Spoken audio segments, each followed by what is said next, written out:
We go.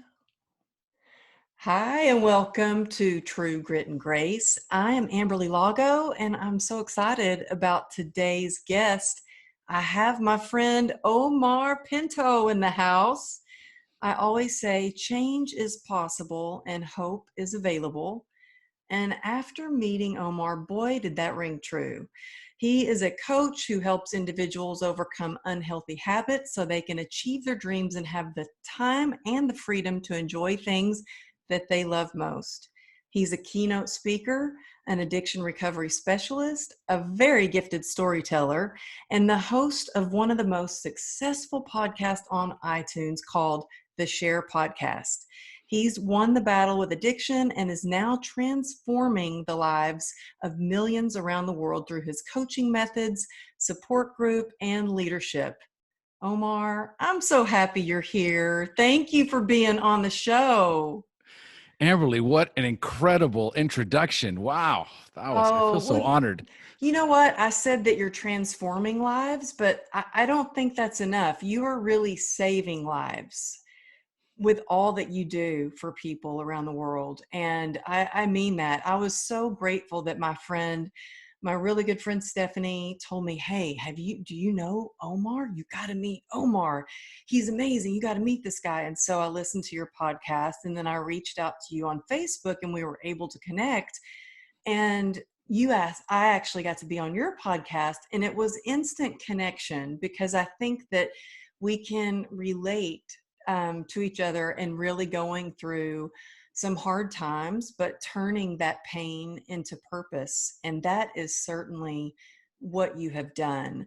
Can you tell us a little bit, or the listeners a little bit, about who you are? And when I say all this pain to purpose, and because a bio looks it's almost intimidating. You're so successful to some people, like, oh, I could never achieve that, or I could never do that. But it wasn't always so easy for you. You really turned your life around. So can you tell the listeners a little bit about you and kind of where you came from to where you are now?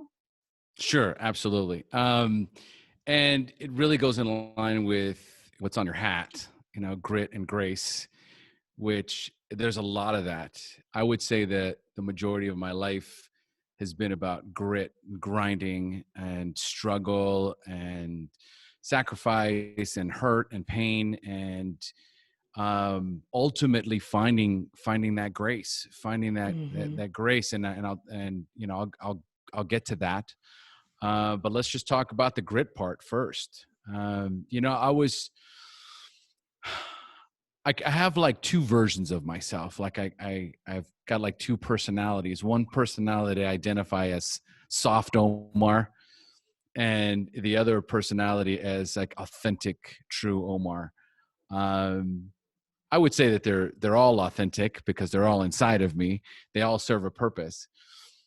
But I used to blame my parents. I used to blame religion. I used to blame God. I used to blame the school system for all of the horrible things and I call them horrible things, right? In my life, because I chose a very long time ago to take on this role of being the victim. Mm. And as many of you know, when you find yourself taking the role of the victim, it's very difficult to overcome. It's very difficult to find solutions because you're so busy wallowing in your own self-pity. So, as a kid, my mother was a Jehovah's Witness, so I was born in a very religious, very cultish type Mm-hmm. home. My dad both my parents immigrated to the United States when they were teenagers. My dad from Colombia, my mom from Cuba. So it's a very I didn't realize your Latino. mom was from Cuba. My husband's from Cuban. Oh, really? Yeah, yeah. Did he come from Cuba, or was he His born here and parents he's did. His okay? parents did, and then he was born in Florida. And Okay. then, yeah, yeah. So But when very we go to similar. visit, it's his whole family is Cuban. We always kid around. I'm the token white girl in the family. Boy, that's really putting it lightly. I mean, you couldn't Hey, get more white. we keep it real here on this show. You know what? I need to learn to speak Spanish. Um, and I've used to beg him to try, to speak Spanish to our daughter and stuff. And then I don't speak a lot of hardly any, but I know when he's talking about me because he'll say gringa. And I'm like, I know you're talking about me. I know you're talking about me. Because But you're the only gringa in the family. that's right. That's right. But I love the culture, and so yeah, I love the culture, and I didn't know that. I didn't know that your mom was Cuban, and I didn't No. know that you were raised a Jehovah's Witness. My Mm-hmm. ex-husband was raised a Jehovah's Witness, Oh, so he Cuban. always forgot my birthday and blamed Wow. it on the fact that he grew up a Jehovah's Witness. Mm-hmm. Oh, so I'm sure he's got all his own war stories as well. A lot Yeah, of yeah, resentment. a A lot lot. of. And Mhm. actually, one of the first things he said to me when we were out on a date was he said, "I don't believe in God." And I was like, "Whoa, that's pretty heavy. Where'd that come from?" Like, and then later I found out, oh, there's a lot behind that. Yeah, because it's a Oh, there's a lot. lot. And I noticed one thing that you talk about a lot is the difference between spirituality and religion. And we'll get into that too if you like. Um, and I didn't mean to interrupt you. Your story is just so, every time I talk to you, there's just more that I learn, and it's so interesting. And so go ahead. You were telling me how you were raised, and that must have been, was it hard when your friends were all celebrating, with parties Well, or yeah, that's really where when I talk about playing the victim role, I really exponentially took that to like 10x. I was very angry as a child, and it doesn't start out as angry as the years go by. Each year that goes by that you don't celebrate your birthday, you don't celebrate Christmas, that you are not included in the mm, activities with the other mm-hmm. kids because during Christmas parties or at birthday parties, I'm not allowed to go. So Yeah. if I got invited, it was like a double whammy Mm, because it was like, wow, I got invited to this party and I have to say no. And so what's wrong with me? I'm not like the other kids. I'm different. So that's really where it came from. A lot of, for me growing up, as I got older, I got more and more angry. I got more and more resentful, and I was very much mad at God, mad at the religion, mad at my mother. Why mm, did I have to be born into this family? Why couldn't I would have traded places with anybody when I was growing up? I would see the gardener. I'm like, yeah, I'll trade places with him. Like, I'll trade places with anybody because I was so unhappy in my own life. And, we all to a certain degree, I don't even say certain degree, we can only see from our eyes, we can only see from our perspective. I could only see from my perspective. I don't know mm, how anybody else goes through it. I've talked to plenty of Jehovah's Witnesses, and the similarities are there, but it's still, from my perspective, this is how I chose to walk into life. I mm-hmm. chose to, as time went on, I chose to look at my life as this. I'm like, I'm a victim. I was born into this family. I didn't choose it. I don't want it. And I want out. Right. And so when I was 16 and a half years old, I went to my first house party and had my first beer. And I, in that moment, stopped caring about religion and God and what other people thought about me and what my mother wanted from me or what potential consequences could fall on me for being at this party with people who aren't Jehovah's Witnesses. Like, there was Mm-hmm. so much guilt and shame associated with being human, Yeah. as a child. Like, no, if you hang out with people from the world, God is going to punish you.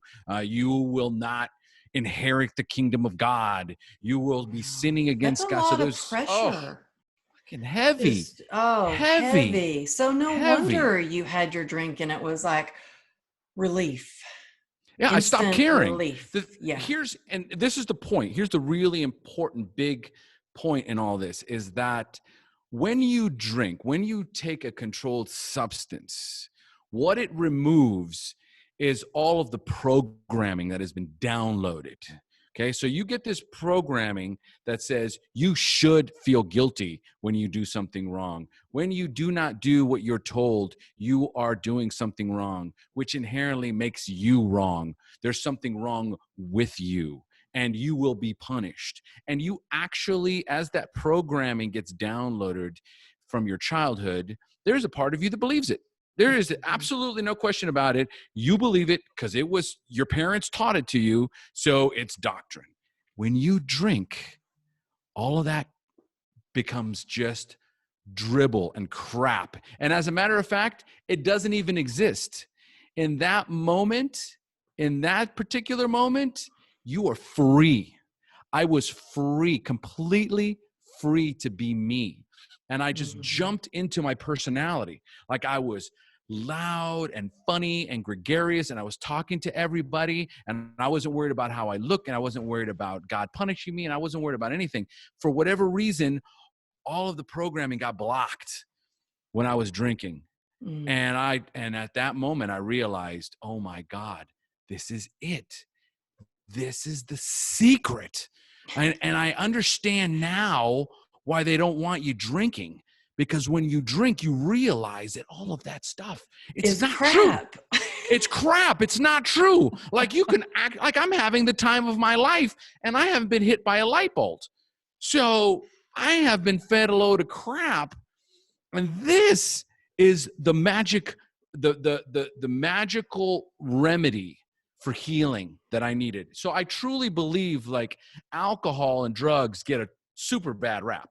You know, and I am this is coming from someone who has 17 years sober, who spent over 10 years in 12-step recovery, who has sponsored a bunch of guys, who knows the dangers of alcohol and drugs. And I still tell you that when you are in that kind of pain, when you are angry and bitter and resentful and full of rage, man, that just it allows you to Mm. settle. It allows that authentic version of yourself to show up. Right now, Mhm. here's the thing. You know, depending on how much you drink, you've got about a half an hour to an hour window. I'm just laughing. Two drinks. Okay, 2 drinks. You got about an hour to be the authentic version of yourself, and then once you cross over to that third drink, you transform into another version of yourself. And Mhm. that's the version that gets into all kinds of trouble, that starts to lose sight of the authenticity and starts going into different directions. It could be a myriad of different things, but that's where the consequences happen. You have to recognize that there's a small window in there where you can actually go, and I call it the 15-minute version of you, okay, which is you put in a controlled substance in your body in 15 minutes to half an hour, you are your authentic you. But and when it becomes living hell is when you try to control that. Like, because I started drinking for pain, but physical pain, and Mm-hmm. I also found that it did numb out a lot of the shame and Mm-hmm. emotional pain too. But Mm-hmm. I originally did it for like physical pain. I was self-medicating. And I would try to control, like, okay, I'm good right now. It's working. And nope, I'm not good. Now I am just not That's good. everybody.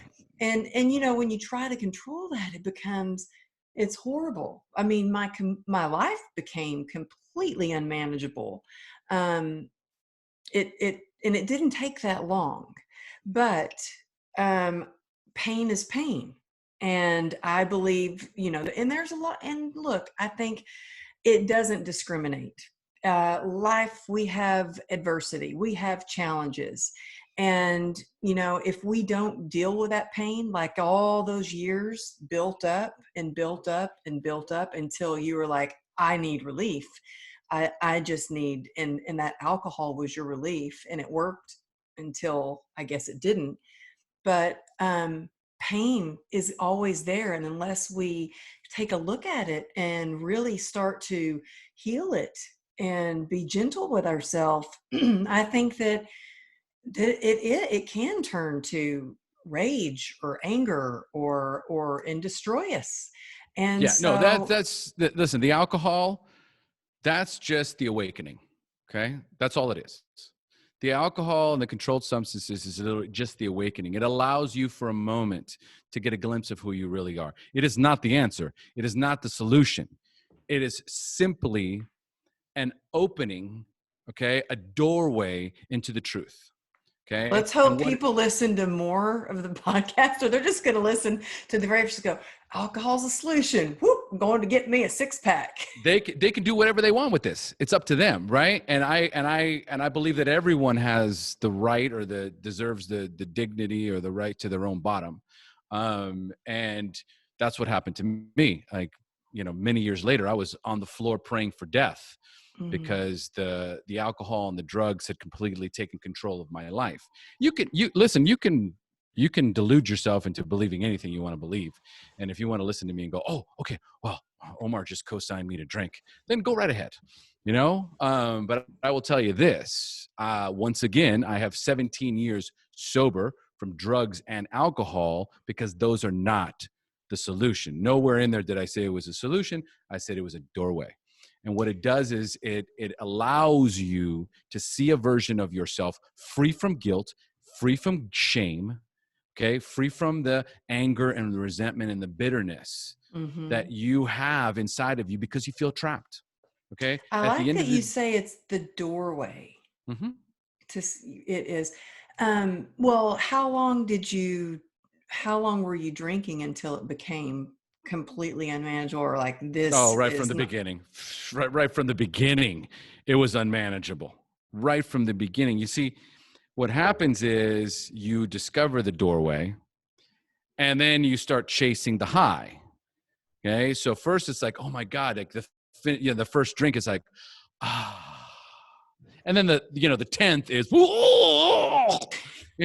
okay. So here's the thing. Yeah, Um, and alcohol sales are through the roof right through now. the roof, through the roof. Here's the bottom line is this: it was always a problem, Amberly. It was never the solution. Again, it's a doorway. You can look at this any way that you want, okay? But the truth of it is, for me, if I look back and look at what it allowed me to do, was it allowed to see of me a version of me that was free of all the programming.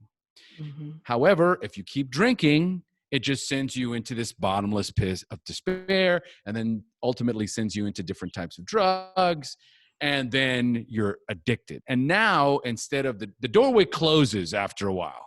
After a while, the doorway closes, and you go right into pit of despair every time you drink and you use.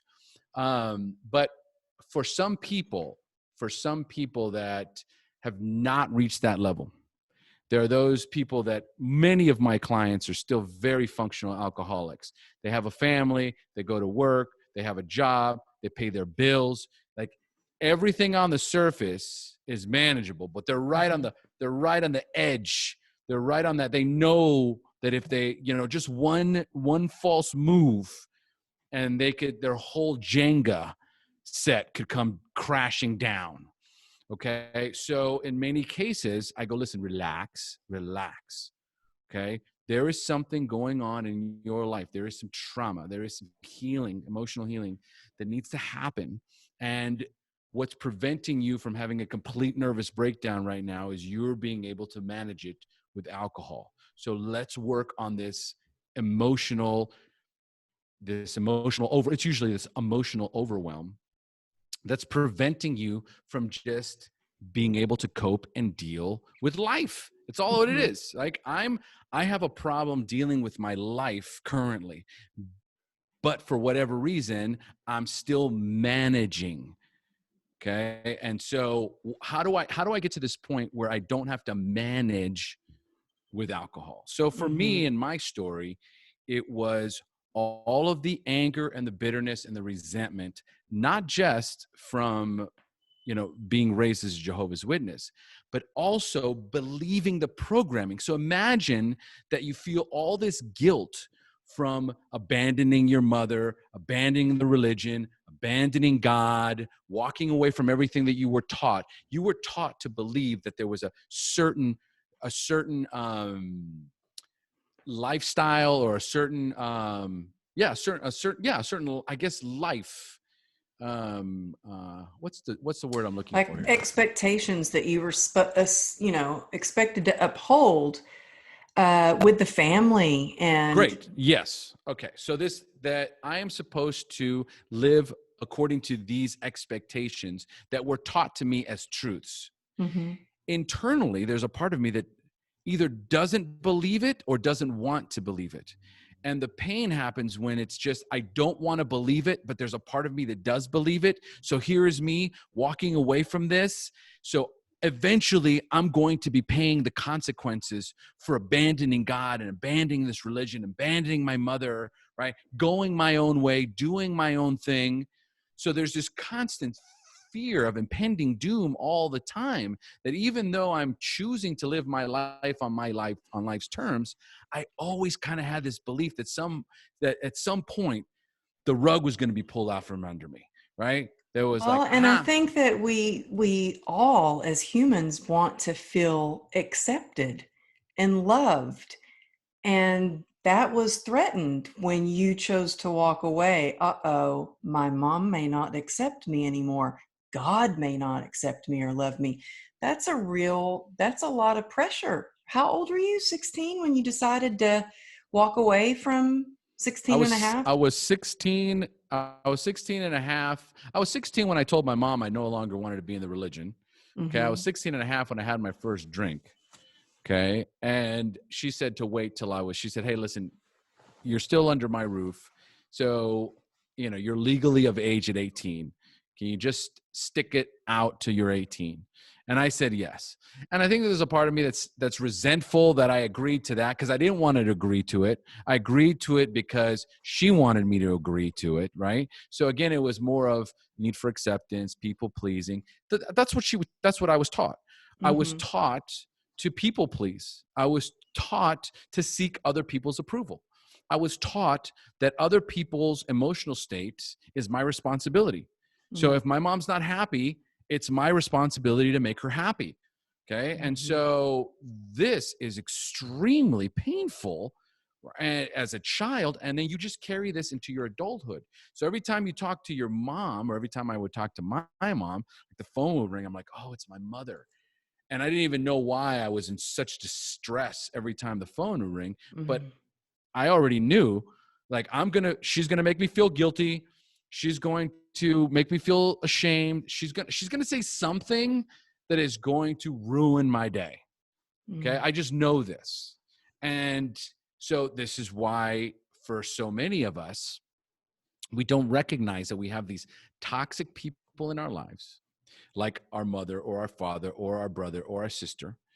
And in there, we have developed a belief system that just because they're our mother or father or brother or sister, that we don't have a choice in cutting them out of our lives. Like, we have to accept this toxic relationship Mm-hmm. because we were never taught to set boundaries, because we weren't allowed to have any boundaries. You just do what you're told. Okay. Mm-hmm. You don't know how to effectively communicate because there was no communication. You just do what you're told. And so there is this part of you that doesn't know what to do with this. So you just don't answer the phone, you avoid them, and so that causes pain, that increases the shame. So it's just this compounded sense of Mm-hmm. shame and guilt and obligation and despair. And so there's more drinking and more pot smoking, and then cocaine gets introduced. And the more these controlled substances come in, the more your brain just shuts off all that And then you negativity. become on like autopilot and you're just living Yes, life, not really fulfilled. You're completely. just living life. Now, there may be some people listening today that are like, well, I have a family member that drives me crazy and I don't really want to see them, but I've been stuck with them in quarantine. We're just now, getting out of this COVID quarantine where a lot of people have been locked up with their family members for a while, and they're probably going, oh my goodness, thank goodness the stores are opening back up and the gyms are starting to open up. But what would you suggest to those people who are like, well, I can't get rid of my mom? How do I set a healthy boundary? What would you suggest for them to do?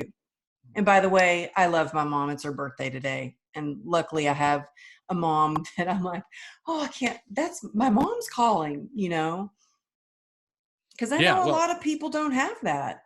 no, absolutely. Yeah. And that's not my story. Every time my phone rings and it's my mother, I'm like, what is it now? Yeah. I'm 49 years old and the phone rings and I go, what is it now? And I Okay. know a lot of people can Mhm. relate to that. I have a And I lot of have, friends that yeah. relate to that. And I have set very hard, very hard boundaries with my mother. The thing is that in many cases, they don't know how to respect that. They didn't teach us boundaries because they don't know how to set boundaries and they don't know how to respect boundaries. My mother believes that, as long as she's doing God's work, Hmm. that the only person that she needs to respect is God's authority, God's wishes. So if you have a problem with what I tell you or how I say it, then I'm sorry, but that's just it's an excuse. So here's the thing. Here's what I'll I was tell going to say, it people. sounds kind of like a cop out.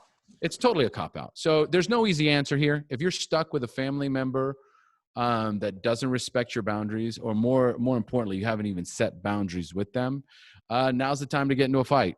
I mean, at some point, you have to stand up for yourself.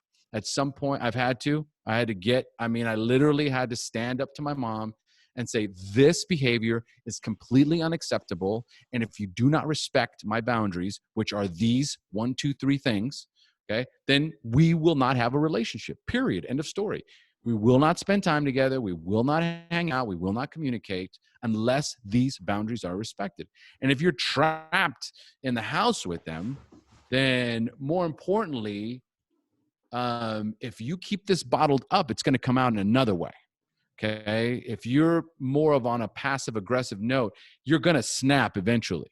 You're going to blow up because I don't know, you lost the remote control from the TV, or the charger from your phone got misplaced, or, the food got cold, or whatever the case may be. You Hmm. will, at one moment, you will explode on this person on the most non-important thing.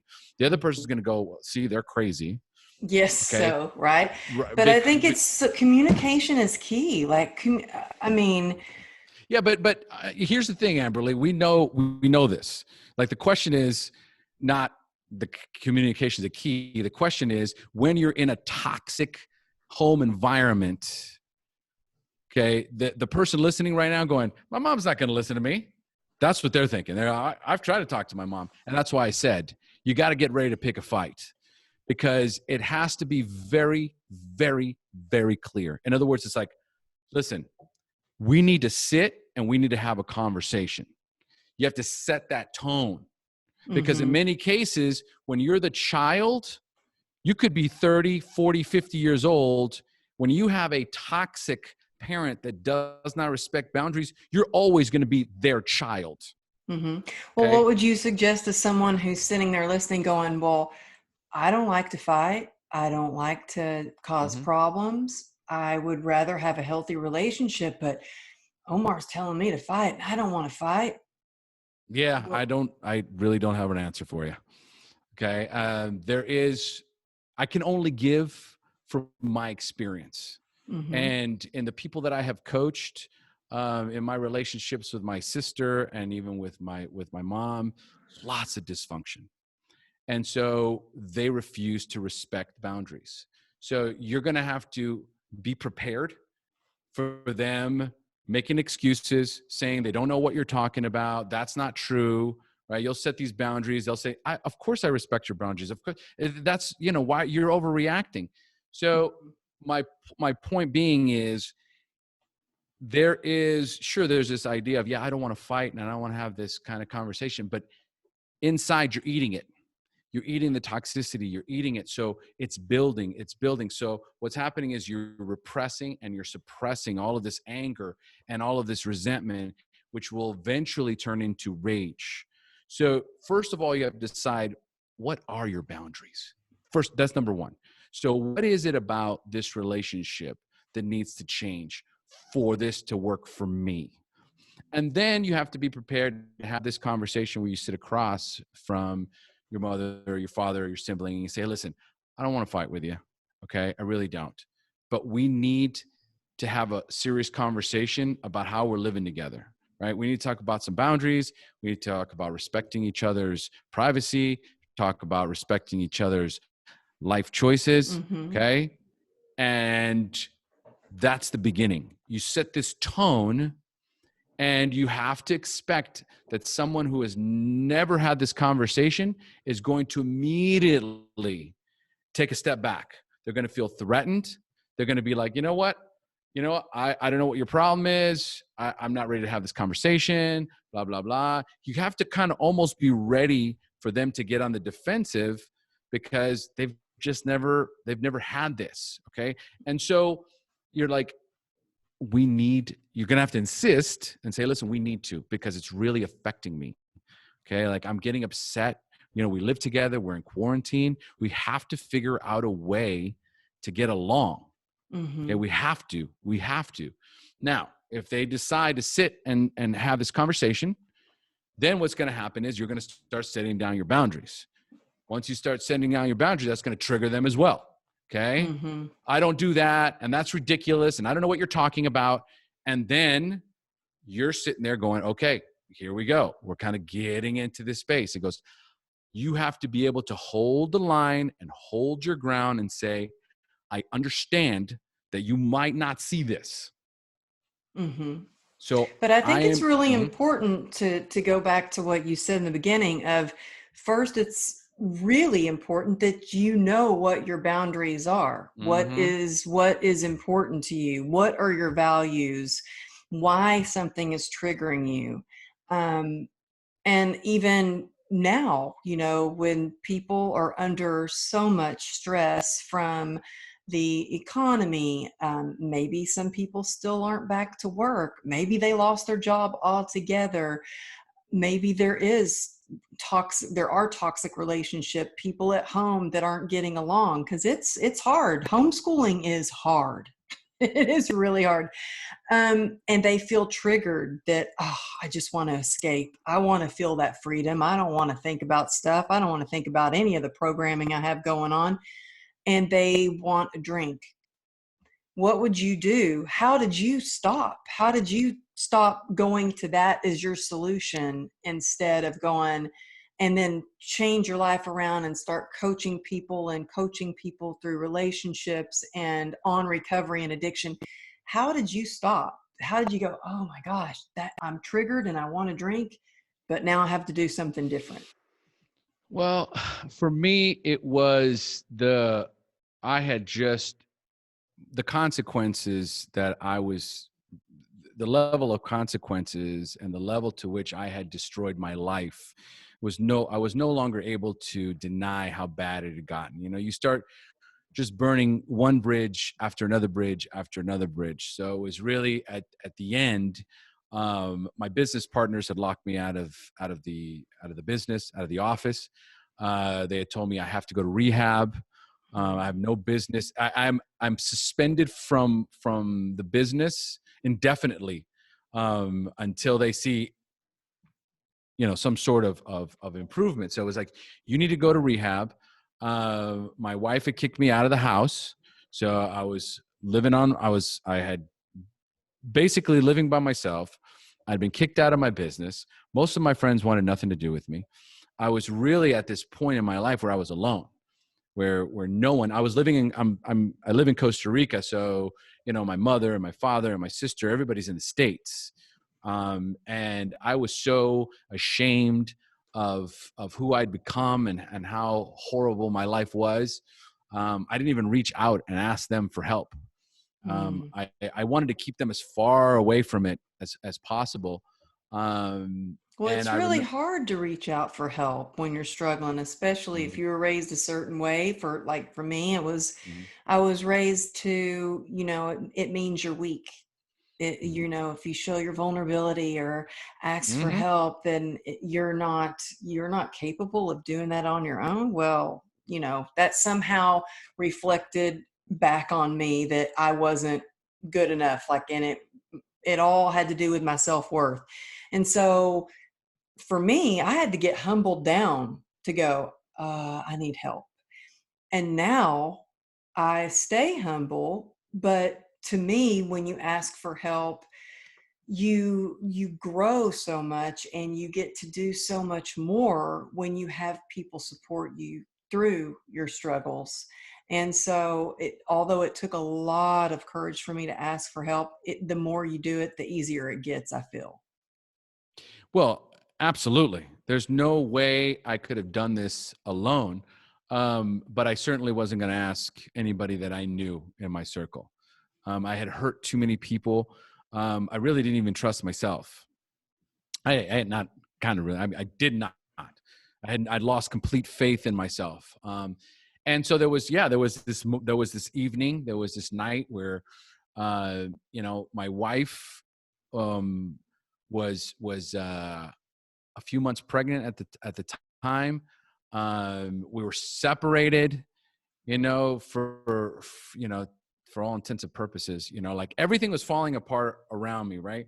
And I just knew that, I had a baby on the way and I couldn't stop using drugs and I'd lost the business and I was going nowhere. I had no idea what I was going to do, what value I was going to be able to provide to my wife or my daughter on the way.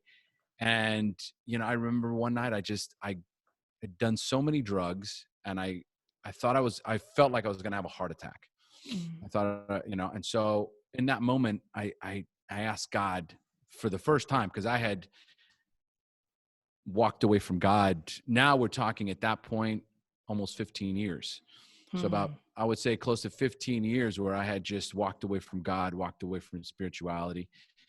And there was a moment where I got on my knees and I said, God, if you are there, if there is a God, then take me out of this world. Just take me out. I have no business being a husband or a father. I am just a waste of space. And, I can't do this. I Mm. can't go on living like this, wreaking havoc on myself and others. So Wow. help me get clean or take me out of this world. And then the next morning I woke up and I remember that I had gone to a therapist about 10 months earlier, who had said, have you ever tried going to 12-step meetings? And that's the only thing that I saw and heard when I woke up that morning. I was literally lying Wow. in bed and I remember I could see the therapist's face and he was saying to me, have you ever considered going to 12-step meetings? And I got up, I got dressed and I drove to his office. And I said, I need help. I need help. Can you, give me directions to those meetings? He says, absolutely. I'm so glad you're back. And I went to my first meeting. And I said, my name's Omar. I'm an addict. I need help. And they said, we can help you. Just keep coming back. I was desperate. I was Mm. desperate and I was alone. And But there's such a these, gift in desperation, there is. because I think it's that pain. We are a lot of times pushed to change by pain. And when the pain gets too heavy or too great, then we are forced to do something different. And I think you were carrying so much pain and you were, until it got too much and you're like, oh, I need to change. And thank God you reached out for help and got help. And did you keep going back? Oh, I just kept going back. I got myself a sponsor and started working the steps and committed my life to 12-step recovery. In that moment, I just felt, when I walked into that room, it was the first time in a long time that I had felt hope in my life. Mm. And earlier we were talking about, getting ready to fight and setting boundaries with your families. You have to understand something, that for me and for many people out there, we were stripped of our self-will and our authenticity and our right to choose. We were made to believe that we didn't have a choice in what we could do with our lives, that Mm. we had to do what we were told to do, or we were going to be punished by God. Mm. And so there was a big part of me that when I realized that it wasn't true, there's this anger that kind of comes, this real anger and rage that kind of comes. It's like I lost so many years of my life. Part of my life I lost when I was the victim. Part of my Mhm. life I lost up until I was 16 and a half, being told what to do and programmed to do what I was told. And then there was this time from 16 years old until 31 years old when I was brutally destroying my life with drugs and alcohol because I was trying to escape this. I Mm. was trying to escape all this programming and all this resentment and anger. And so, you look and it's like 30 years of my life, has been, lost. Yeah. And so in this recovery process, what's really, really cool about it is that you really get to unwrap it. Mhm. Okay. You get to tap into that anger. You get to tap into that rage. You get to share it with someone who understands. As I was sharing this stuff with my sponsors, like, man, I get it. I totally understand it. So you need someone to Well, validate that anger. You need someone to yeah. validate that despair, because otherwise it's going to stay within. Well, I have, this just made me think of something, when I was in the process of writing my book, my editor he said, "Well, you need to write about how angry you were, or people are going to think you're weird." And Hmm. I'm like, "But I wasn't angry." He got angry. He goes, "Well, you had to be angry in the hospital that guy hit you." And I was like, "But I really wasn't angry." And I haven't been angry. Yes, I have looked down at my leg and I've been angry that it didn't work properly, but it's been more at the fact that it didn't work properly, or it couldn't I wouldn't. But I have not had a lot of anger, and I've had people tell me, "Well, surely it's in there. Something's wrong with you if you're not angry, because all of these things." And I grew up very similar, although not a Jehovah's Witness. I grew up with the God in my life. It was fear based, like, "Oh, you better not do that. God's going to punish you, or you won't go to heaven." It was very a God fear, like, "Oh goodness, you better be a good girl, or you are not going to go to heaven." But I didn't have a lot of anger. And when you're talking about the anger and stuff, I'm like, it brings up something in me that's like, "Well, what's wrong with me?" I'm not I'm not angry, or I don't have that. But maybe pain is another level of anger. I don't know.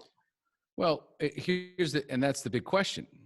When you say pain, okay, like when somebody says I'm in pain, Mhm. and they says, and if I were to say to you, Amberly, I'm in so much pain, what would you say to me? Where do you feel it? Right. Mhm. So you would want to identify what's the pain, where are you feeling the pain? Okay. So, my heart hurts. Okay. So now we have an identification of my heart hurts. So now I tell you, my heart hurts. Now what do you tell me? Well, I start asking why. What's going on? What Hmm. does it feel like? No, Describe it to me. I've got a lot of pain in my heart. It hurts. It hurts. I don't know how else to describe it. I just have this pain in my heart that really, really hurts. It's kind of like I'm having a hard time breathing, and it's bringing on some anxiety. That's what it feels like. Mm. Yeah, I get what you're saying. I mean, yes. Yeah, like for me, there's a lot of listeners that have a lot of pain, but a lot of physical pain, which then causes a lot of other kind of pains because there's pain that you miss time with your family when they're off doing something, but you are left Great. behind because you can't Hmm. walk. Great. So Um, now let's boom, we just found. So that pain is sadness. mhm, Okay. So we just identified a feeling. So pain is too broad. Okay. So, mhm, like, I've had all this pain. I go, okay, great. So what are the feelings associated with it? Is it physical pain? Because then that's now we're talking about a different thing. mhm. You're And talking just about when you were physical pain. talking to me in your heart, I'm like, is it a physical thing, like a Mm-hmm. anxiety attack, heart attack, or is that something emotionally you're trying to describe to me? So yeah, It's I always, and again, if we're being specific, we're talking about feelings and emotions, mhm, right? So we're not talking about physical pain unless somebody says, and again, I have this physical pain in my heart. Okay, so what is it? Well, I'm feeling a little bit anxiety. Oh, anxiety. Okay, well, No, what could I it was talking possibly be? about physical pain. Yeah, right. So, and again, everyone's different. Mhm. Everyone's different. Okay, And just everybody because for you, experiences yeah, things just and differently and here's the thing handles things differently. for me, it was the anger. So I believe that, like, so many of my clients, like the ones that come to me, Mhm. I would say the majority of them are battling with this anger. Really? Yeah, because there's almost every single time, right? We're able to identify where the anger is. They're in so Mm. much pain, okay, emotional distress, right? Mhm. And a lot of times it's, I'm just so sad. I'm just so sad. I feel sad because I'm lonely and I feel like I was abandoned and blah blah blah blah blah. And I'm like, okay. And so tell me a little bit more about that. Yeah, well, I was sitting waiting for my parents to come pick me up and they just left me there. And it was just like I would get more and more sad. And so I want you to picture yourself. I want you to just kind of picture yourself kind of hovering over that little child, right? And looking down. And how does that make you feel right now? Well, a little pissed off. Right? Yeah. And I go, okay, so let's go there. Let's go there, right? Because a lot of times what happens is I don't feel that I have the right to be angry, or I feel guilty Well, for that's being. interesting, and that's why I asked you about Mhm, that, because I'm like, do I not feel like I have the right to be angry? Is that mhm. what it is? So that's why I was asking you that and bringing that up and telling you that, because it's like, yeah, why am I not angry? Is it in my programming so much that whole hide your crazy and be a lady, that it's not proper for me to be angry? Uh, Interesting what you just said there. What did you just say there? hide your lady, hide your crazy and be a lady, is that's a When was the first time you heard that? oh gosh, I don't know. I was probably in the womb. So you were not allowed to get angry, Amberly. There's not Probably allowed. not. There's not allowed. Probably not. No, I was not. It wasn't It's not ladylike. okay to cry. I didn't cry, Omar, Mm-hmm. until Mm-hmm. completely shut. Did not cry until I think I was um 25, I think. And I was running through the airport, and my oldest daughter, she was like a little kid, maybe 5 at the time. Something. I'm getting that. Anyway, she was little. I was young myself. I was a young mom, and I missed my flight. They shut the doors to the airplane, and I realized I had just missed my flight. And I dropped all my bags that I was running with, and I cried. And my daughter was like, "Oh, mama, I didn't know that you knew how to cry." And I realized at that moment it had been years. I hadn't cried since I was a little kid. And so I did a lot. I remember when I started drinking, I realized that alcohol helped me stuff things down a little more. And when I got sober, and I've been sober for a little over 4 years now, I think the whole first year of my sobriety, I think I cried. I think I was like the most emotional person. I'm always blown away when I see people that are newly sober that look like they have it pretty together, because I was a mess. I mean, a mess. And so, but yeah, that was definitely a saying growing up. And I've had to, I think, it's a process of unlearning a lot of programming or things that you learned or things that you thought, well, this is just how it is, or this is the way. But Mm-hmm. I Uh-huh. always felt a little different. And that's what, like you said, when you grew Mm-hmm. up, you felt you were Mm-hmm. different. I Mm-hmm. always felt a little different. And that's one of the Mm-hmm. reasons I moved as soon as I graduated from school. I wanted to pursue my dreams in my career, but I also didn't feel like I quite belonged. I knew that I wanted something more, and I wanted that just wasn't the life for me. Um, and so I think that, but for me, I did always have a connection with God until I started drinking. And when you numb out the pain or the feelings or the shame, you also, I feel, disconnect your direct line with your higher power.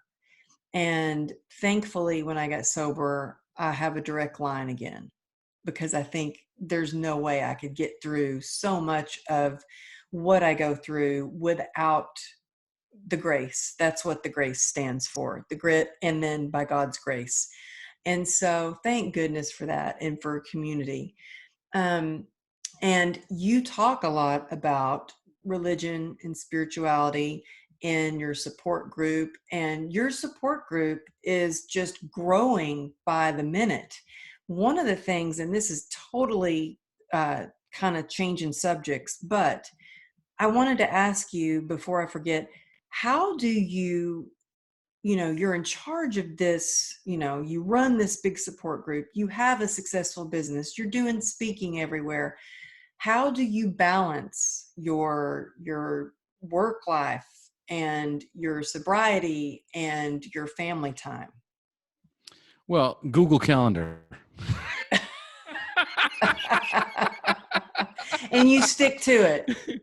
So There Google is account, but I'm sure you have a yeah. ton of people pulling at you, and that's got to be hard when you want to Mm-hmm. help people and you're an overcoming people pleaser. Mm-hmm. How did you, was it just really sticking to those boundaries? Or how, It's really, it's you throw yourself into the fire. When I first started this, it was, it was a podcast 5 years ago that I started. There's nobody pulling at you 5 years ago. So it takes a while for that momentum to build. So before you know it, you're kind of there. Before you know it, you're getting emails and private messages, and I want to be on the show and this and that, and I need help and this and that. And it's like, oh my God, like, what do I do with all this? So eventually, I started to feel this overwhelm. Like, I don't know what to do here with this thing. Like, I have this podcast and I have all these people reaching out. I can't, help everyone. Right? mm-hmm, The idea is that, you listen to the podcast and you get some help from it. But, when I started the community on the Facebook community, it really started to grow exponentially. And and so people can help each other, I'm sure too. well, that was really my first step. My first step was to get the people that were really involved in the first free Facebook group. I made like 10 of them admins, right? So I empowered them to make decisions and to, I encouraged them to answer posts and to be there to support the other members. And so as those people were posting and commenting and supporting the other members, the other people that said, well, it's not just Omar supporting people, it's all these people supporting, why can't I? And so their level of empowerment started to bleed into the regular membership, and they would chime in. And before I knew it, it kind of took care of itself. mm-hmm. And so in the meantime, while that's happening, while I'm getting control of this, this platforming and empowering people and getting people to help me, I hired a coach. I hired a coach and I joined a mastermind community for businessmen. And I said, I've got this podcasts, and I've got like, 30,000 downloads a month, and I've got this Facebook group that's got like 5,000 people in it. Like, what can I do? How can I launch, how can I launch a business? They said the best way to kind of put the brakes on things and to be able to set boundaries is to start charging. As soon as people have to pay, you're going to get a lot less people that are going to be coming your way. Right. And I'm like, Mm-hmm. oh man, that makes a lot of sense. Right. If they don't have skin in the game, then, you are going to just basically drown Mm-hmm. in all of these people that are going to come to you and ask for help. So it's like, great. So that took about a year for me to really work through all of my own imposter syndrome and my own fear of charging in the recovery space, and what are other people going to think. So there's all of those limiting beliefs that are also part of the program. What are other people going to think?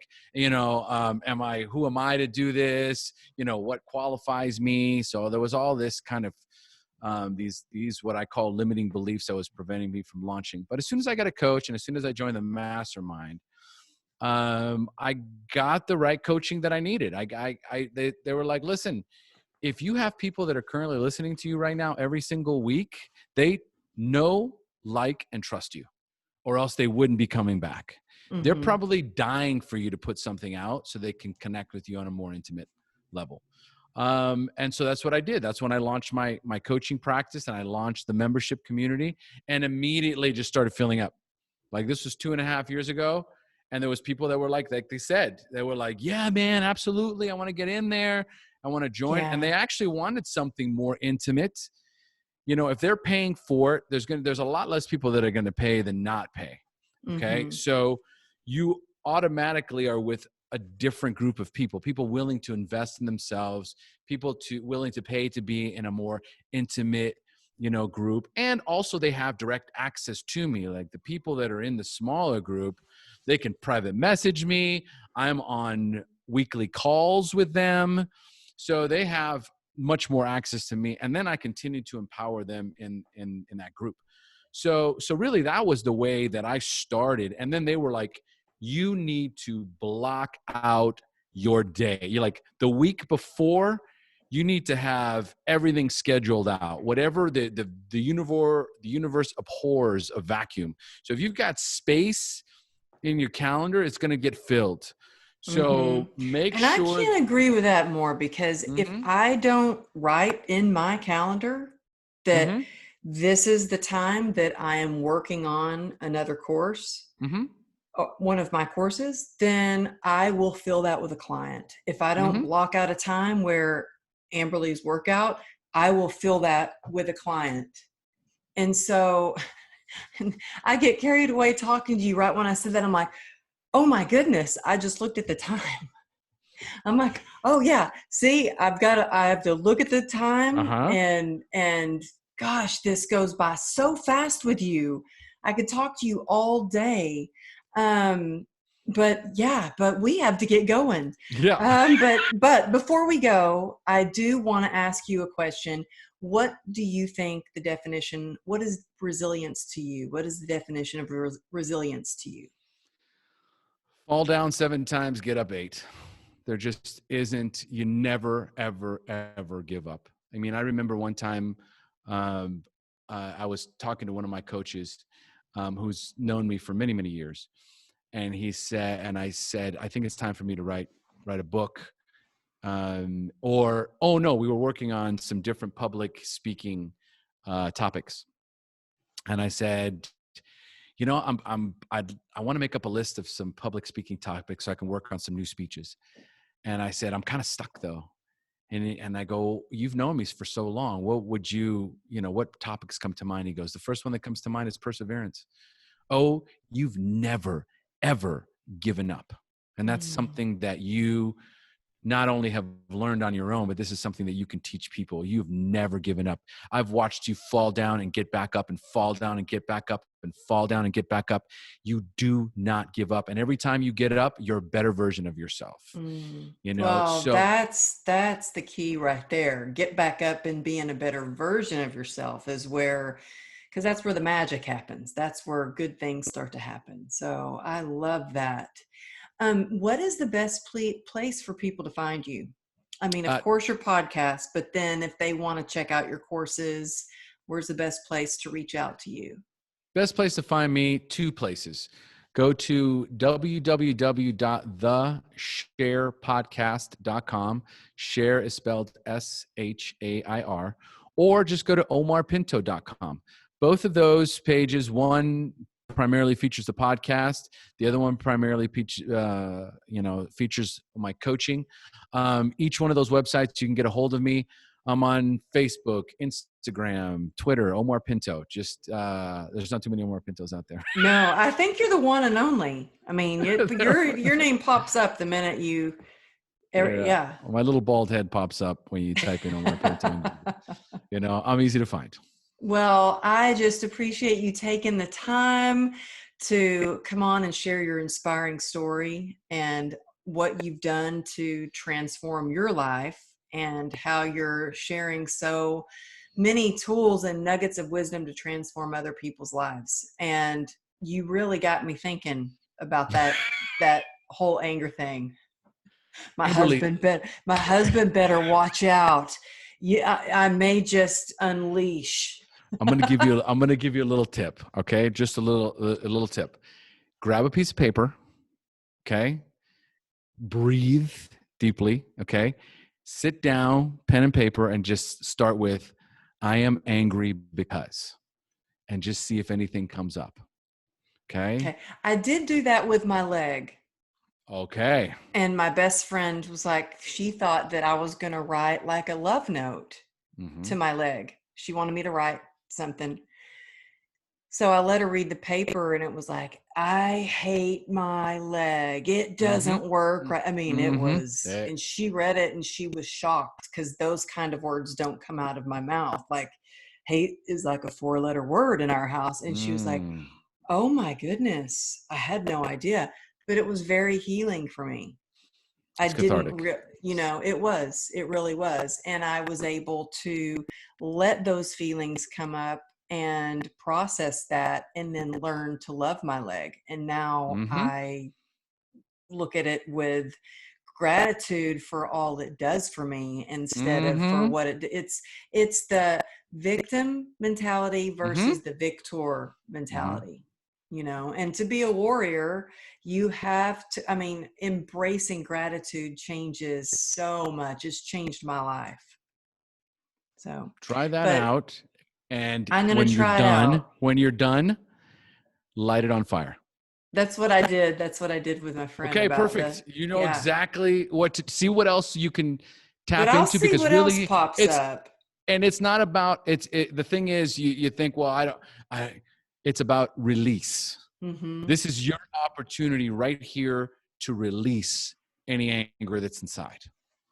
And like you said, once that happens, that gratitude comes to the surface. The relief comes to the surface. What's underneath there is probably a lot of passion, a lot of intensity, a lot of joy. Okay, as you allow this to just be released. I think it's love is underneath all the layers and the debris of pain and shame and anger. It's love. So. And we certainly need a lot more of that in the world right now. So I agree. But thank you so much, Omar. I just Amberly. Appreciate you. Thank you. And I appreciate you. Enjoy that Costa Rican weather there. I have to come see you sometime. Please do. Okay. I'm enjoying it every day. Love ya. Love you. Ciao.